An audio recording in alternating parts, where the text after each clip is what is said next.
And so welcome to the Paul Clark Podcast. And so here we are on the eve of the inauguration of Donald J. Trump, the 45th President of the United States. This time tomorrow, Donald Trump will take the oath of office and will be sworn in as the next President of the United States.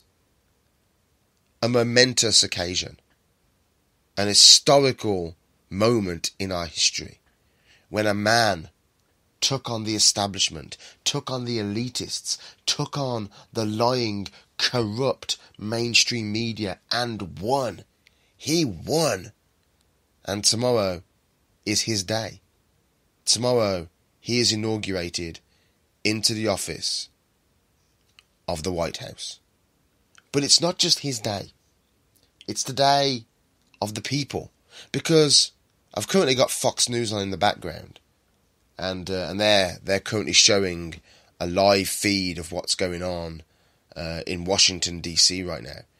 And you've got fireworks, you've got all the glamour, all the hype, and all the pomposity that comes with the inauguration of the President of the United States, the incoming President of the United States. But what's funny about watching this one? This feels different, because looking at the crowd, looking at the sea of people, watching as the band plays and as the fireworks crackle in the air, what's different this time is that the people watching all that stuff are people like you and me. Normal people. They're not elitists. They're not A-list celebrities. Do you remember when Obama was elected? When he was inaugurated into the White House back in 2008? It was all elitists that were there. It was all celebrities. Hollywood A-listers were on the stage with him, wishing him well. You won't get that tomorrow, by the way. You won't get that tomorrow. But who cares? Who needs them? Because as I said in my previous podcasts, who gives a toss? Who gives a monkeys what Meryl Streep thinks? She's a nobody. She's a nobody, just like all those saps in Hollywood. Go away. Because this is a president of, by, and for the people. And they will hold him to account. He will have to answer to them.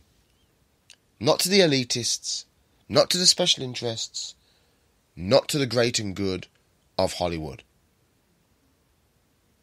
You should watch tomorrow, regardless of what side of the political fence you're on, Republican or Democrat. You should watch this.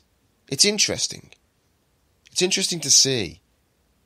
And it's interesting, I guess, from a purely personal point of view here, the journey that I've been on, because this does feel like now the end of the political campaign.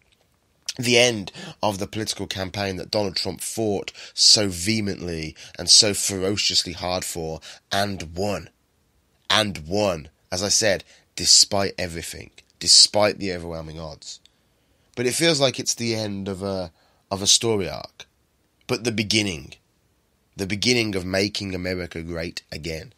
And as I said in previous podcasts, I generally do believe that if America is great again, then the world is great again.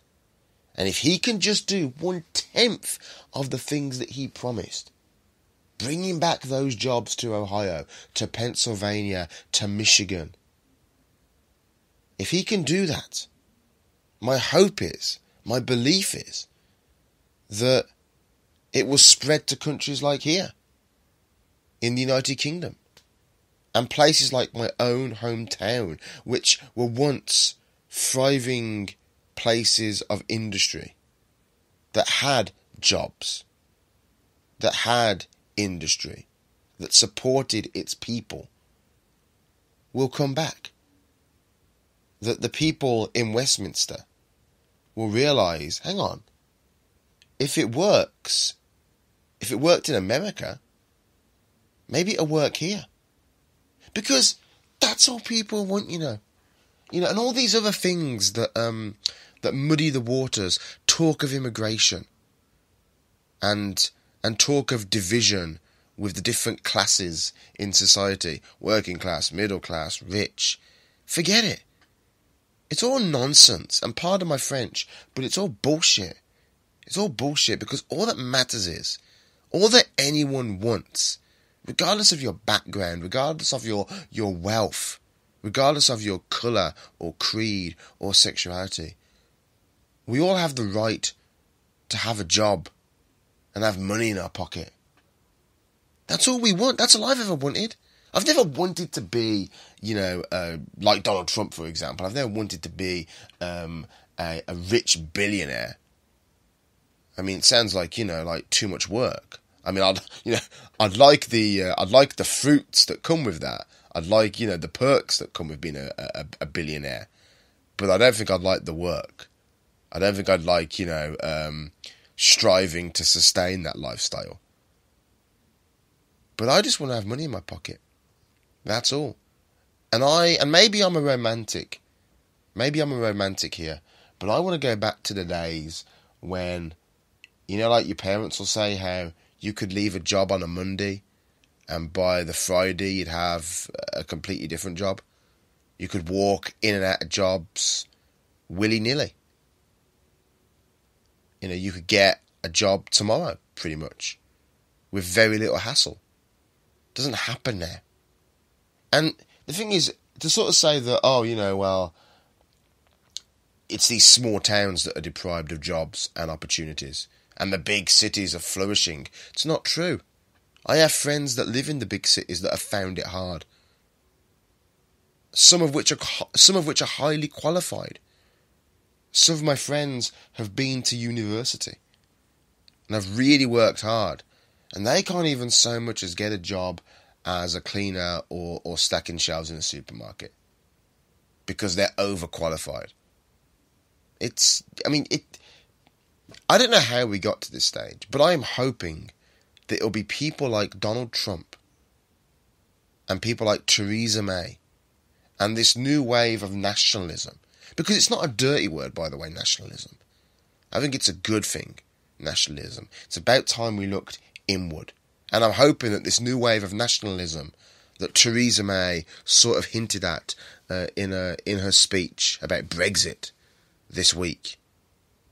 I'm hoping that people like Theresa May, Donald Trump, and Marine Le Pen, if she gets elected in France, will make our countries look inward. And will listen to the concerns of people that feel like they've been left behind. And it's not about taking us back to some bygone age. But it's about moving us forward. But moving us forward with the same opportunities. The same opportunities for a job and a decent wage that our parents had. Is that too much to ask? And it's kind of been interesting seeing how people react to nationalism and react to things like Brexit and Trump and Marine Le Pen. Now, I just want to say that in the case of Marine Le Pen and France, I don't know where I stand with that, to be completely honest with you. The Front National, that's a party in France that I do think probably does sail very close to the winds of racism, like UKIP in this country. But in the case of Trump, I didn't see a whiff of racism. I didn't. I really didn't. I can't speak for the Front National other than what I know, and that previously they are a party that, yes, certainly has flirted with racists, or has had racists within their party. And of course UKIP, well, I've known people, or have listened to people, or have heard from people that have said, yeah, look, there is a dark streak, there is a dark side to the UK Independence Party. But the Republican Party in the United States, no. If anything, the racism comes from the Democrats. because they had a history with the KKK. And liberalism can actually learn from what's happened, from what happened last year, can learn from the rise in nationalism. And, by the way, if all this goes to pot, if none of this works out, when Trump is elected tomorrow, if he doesn't achieve in the first 100 days the things he said he would, bringing back jobs to Pennsylvania, controlling the influx of illegal immigration, if he doesn't do that, then the people will get rid of him. And then in 4 years' time, 3 or 4 years' time, the Democrats can come back bigger and stronger, and liberalism can come back from this. Because, if Brexit goes wrong, it could be the best thing that could happen to liberalism and the Remainers, or the Ramonas. If she gets in France, Marine Le Pen, and makes a complete cock-up of it, then again, it's a chance for liberalism to come back. Revitalised, re-energised, with a whole new message. I mean, maybe not gloat, maybe not preach, but come back and say, look, you tried that, you tried nationalism, it didn't work, now let's try and maybe take aspects of nationalism, but let's also look at the advantages to globalism. Because globalism isn't all bad. I don't think liberalism is all bad. In fact, for the most part, I would still call myself more of a liberal than a conservative. I would call myself more of a Democrat than a Republican. But I just got sick and tired. Sick and tired of the preaching. Sick and tired of what I felt liberalism had become, which was basically a preach fest and yelling racist and homophobic in people's faces, and being permanently offended by every single thing. Well, no, it left me more frustrated than anything else.